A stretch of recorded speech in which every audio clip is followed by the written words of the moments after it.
Dua tersangka yang merupakan remaja tidak memperlihatkan rasa penyesalan saat ditetapkan sebagai tersangka dalam kasus penganiayaan yang dilakukan anak ex pejabat pajak. Untuk mengulasnya, sudah bergabung bersama kami lewat sambungan dalam jaringan pakar gestur dan mikroekspresi Monika Kumalasari dan kriminolog anak Hanifah Hasna. Mbak Monika, Mbak Hanifah, apa kabar? Halo, selamat sore. Terima kasih semuanya sudah bergabung bersama Kompas TV kali ini. Mbak Monika, saya mulai dengan Anda dulu. Kita coba lihat untuk gestur yang ditunjukkan oleh tersangka Mario Dandi. Saat itu, saat dibawa oleh kepolisian untuk rilis, tampaknya posturnya tegak dan akhirnya publik menangkap bahwa tampaknya tidak ada penyesalan ya dari raut wajah tersangka Mario Dandi ini. Anda menangkap demikian juga atau bagaimana?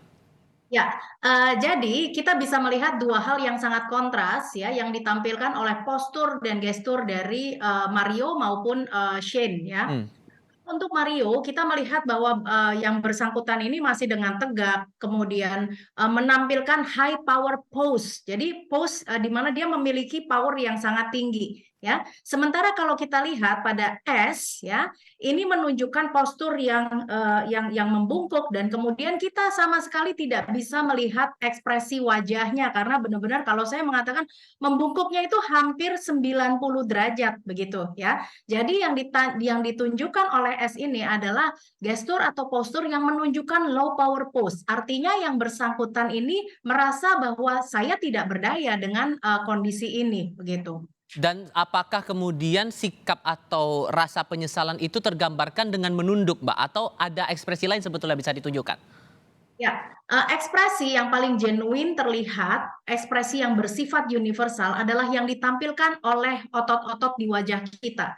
Jadi kita memiliki 43 muscles di wajah yang itu bertanggung jawab terhadap emosi apa yang sedang dirasakan oleh seseorang. Nah, kalau kita lihat di ujung kasusnya ini adalah kekerasan, kekerasan itu tidak terjadi secara tiba-tiba, tetapi eskalasinya begini nih, emosi dulu, Hmm, terus kemudian menjadi mood, kemudian menjadi treat, kemudian menjadi disorder. hmm. Disorder yang ditunjukkan ini adalah kekerasan, begitu ya. Oke. Nah, artinya kita pengen lihat di ujungnya sini apa sih yang menyebabkan hal ini ya. Ini adalah emosi kemarahan yang menjadi sangat capable banget ditunjukkan Hmm, ya. Sehingga dari kemarahan ini menimbulkan mood yang disebut dengan irritable, jadi gampang tersinggung hmm. ya. Kemudian eskalasi berikutnya ini akan menjadi sifat permusuhan, ya, ini yang menjadi treatnya dan yang paling ujung adalah kekerasan. Ini Oke, yang menjadi disordernya. oke. Sehingga yang ingin kita amati di sini adalah apakah ekspresi yang merupakan ekspresi awal ya, emosinya tadi kemarahan muncul tidak? Hmm. Ya, nah, itu yang paling bisa terlihat adalah dari ekspresi dari raut wajah seseorang, ya. Kalau Kalau merujuk dari yang sini, mohon maaf saya potong, Mbak. Kalau merujuk dari yang ditunjukkan oleh Mario Dandi ini, singkatnya bahwa penyesalan itu tidak ditunjukkan atau bagaimana?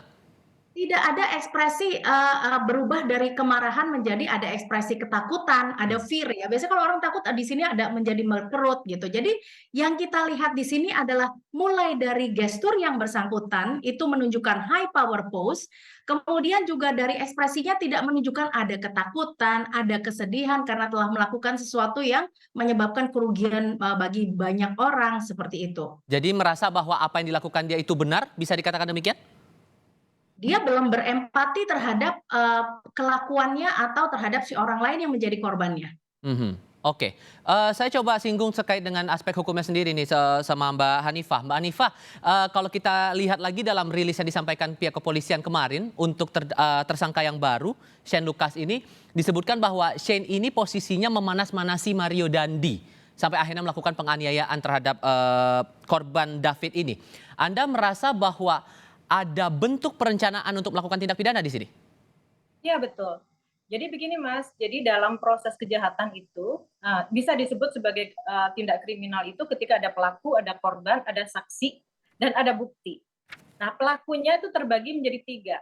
Yang pertama adalah pelaku utama yaitu eksekutor, di mana di sini yang melakukan adalah si Dandi ini.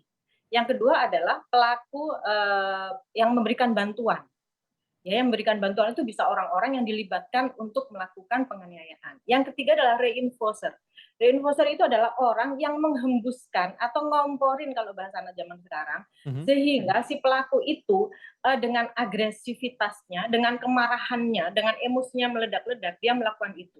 Biasanya reinforcer ini akan melakukan apa namanya, pengambilan dokumentasi, dan dia juga akan melakukan selebrasi terhadap penganiayaan ini atau kejahatan ini. Padahal dia sendiri mungkin tidak terlibat dalam masalah ini. Oke, sehingga kalau menurut Anda bagi keduanya ini diterapkan 2 pasal dalam Undang-Undang Perlindungan Anak ditambah 1 pasal dalam KUHP sudah cukup atau ada sangkaan baru lagi yang bisa dialamatkan kepada keduanya? Yang pertama adalah dia sudah melakukan tindak kekerasan dengan perencanaan. Yang kedua, yang tadi itu Mas bilang tadi, dengan sudah menggunakan Undang-Undang Perlindungan Anak sebagai upaya untuk melindungi si korban karena masih berusia 17 tahun. Oke, jadi kalau sekali lagi saya butuh penegasan untuk yang diterapkan sangkaannya kepada keduanya ini berarti sudah cukup? Kalau yang saya lihat, pelaku yang kedua ini usianya sudah 19 tahun ya Mas ya? Ada 20 tahun, 19 tahun ya? 20 tahun dan 19 tahun itu sudah masuk ke usia dewasa awal, sehingga mereka sudah cukup mendapatkan 2 sangkaan ini. Oke, sehingga butuh treatment khususkah menurut Anda dalam proses penyelidikannya atau penyidikannya bagi keduanya ini? Tidak, semuanya harus disamakan dengan warga negara yang lain. Jadi tidak dipedulikan ya, dia itu anak siapa, karena dia adalah warga negara, dia harus melakukan sesuai dengan yang sudah ada dalam ketentuan. Nah, dia sudah termasuk dalam golongan dewasa. Oke, saya kembali ke Mbak Monica kalau begitu. Tadi sempat kita singgung masalah gestur dari Mario Dandi. Sekarang kita juga menyoroti masalah gestur dari Shane. Oke, kalau di hadapan publik lewat rilis saat itu sempat tertunduk. Tapi saat masuk ke ruangan pemeriksaan saat itu, ini terlihat di layar kaca ya, ekspresi santai yang ditunjukkan. Anda mempelajarinya apa ini? Apa yang coba ditunjukkan oleh tersangka Shane ini? Nah, pada saat di ruang konseling ini terlihat santai, tetapi sayangnya adalah kita tidak mendapatkan data atau kita tidak mendengar verbal apa yang sedang terjadi. Jadi dalam konteks apa dia terlihat santai gitu ya. Mungkin santai adalah karena yang bersangkutan juga merespon dari penyidik misalnya seperti itu. Jadi dalam hal ini kita tidak bisa mengatakan bahwa yang bersangkutan itu cengengesan dan sebagainya sebelum kita tahu apa konteksnya gitu ya, karena mungkin ini juga merupakan coping untuk supaya yang bersangkutan tidak stres. Biasanya para penyidik juga membuat suasana itu menjadi cair terlebih dahulu sehingga seluruh responnya akan keluar gitu ya. Tetapi yang paling terlihat adalah ketika dihadapkan dengan pers gitu ya, yang bersangkutan menunduk, bahkan saya mengatakan sampai 90 derajat, hampir 90 derajat gitu ya. Jadi ini yang kita lihat perbedaannya ya. Jadi yang bersangkutan memang sudah merasa malu dan bahkan merasa bahwa ini sesuatu yang tidak untuk ditampilkan begitu ya. Oke, sehingga kalau kita tangkap dari gestur yang ditunjukkan oleh kedua tersangka ini saat rilis di Polres Metro Jakarta Selatan ini, apakah Anda bisa menangkap karakter dari kedua tersangka ini seperti apa sebetulnya?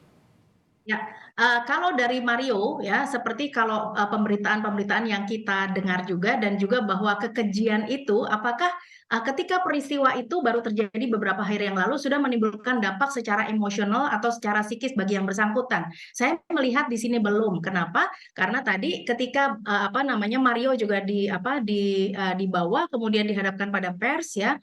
Kalau tadi saya tidak mendapatkan ada emosi-emosi yang bertanggung jawab mulai dari apakah ada fear, ketakutan dan kesedihan dan sebagainya, tetapi justru malah dari mata ini ya, matanya masih bisa untuk menatap ke kemana-mana gitu ya. Jadi ya ini menunjukkan bahwa yang bersangkutan ini masih berani untuk menghadapi publik, dan apabila ya rekaman itu benar, yang bersangkutan mengatakan bila ini benar bahwa saya tidak takut dilaporkan kepada polisi, konsisten dengan apa yang ditunjukkan pada saat ini ya, apa yang ditunjukkan ketika berhadapan dengan pers begitu.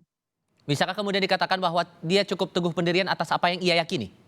ya dia masih percaya diri bahwa apa yang dilakukan itu tidak salah atau mungkin mendapatkan backup dari orang tuanya. Nah, ketika saya membahas hal ini, maka kita perlu lihat karena Mario tidak berdiri sendiri, tetapi ada respons dari orang tuanya, ya. Ketika orang tuanya mengatakan ada siaran persnya memohon maaf gitu ya. Ya. Nah, ada empat styles dari parenting styles ini ditemukan oleh psikolog dari Berkeley gitu ya. Nah, ini adalah ada tipe orang tua yang memang otoritarian kepada anak. Jadi anak harus menurut ya. Sebaliknya adalah tipe orang tua yang disebut dengan permisif. Nah, permisif adalah justru malah orang tua menurut pada apa yang diminta atau diinginkan oleh anaknya. Nah, saya melihat dari empat parenting styles ini justru yang ditunjukkan oleh Pak RAT ini adalah jenis yang permisif. Jadi bahkan di situ beliau juga ketika dalam siaran persnya mengatakan tindakan anaknya ini memang kejam gitu ya, tetapi beliau justru malah yang menunjukkan adalah adanya ekspresi kesedihan dan bukan kemarahan. Ya, nah ini yang menunjukkan bahwa seorang orang tua ketika peristiwa ini terjadi, ya memang sedih, ya, tetapi justru yang lebih dominan adalah kemarahan karena begitu banyak damage yang ditimbulkan dari perlakuan ini. Oke. Tetapi kemarahan tersebut tidak kita dapatkan dari Pak RAT. Oke. Terakhir saya mau ke Mbak Hanifah kalau begitu. Mbak Hanifah, ada peran dari saksi AG juga di sini. Sebetulnya sampai akhirnya penganiayaan ini terjadi. Menurut Anda apakah AG juga patut dimintai pertanggungjawaban secara hukum? Walaupun kemudian ada keterangan dari penasihat hukumnya bahwa AG ini sudah ada upaya untuk menghalau jangan sampai ini terjadi atau penganiayaan ini terjadi begitu. Ya, AG tetap harus dimintain keterangan karena dia adalah sumber pertama dari kejadian ini. Karena kalau AG tidak memberikan informasi, kejadian ini tidak akan terjadi. Sehingga dia adalah kunci utama dari kejadian ini. Oke, dengan jerat pidana ini singkat saja Mbak Hanifah, dengan jerat pidana ini bisakah kemudian diterapkan pidana maksimal untuk kedua tersangka yang sudah ada sekarang?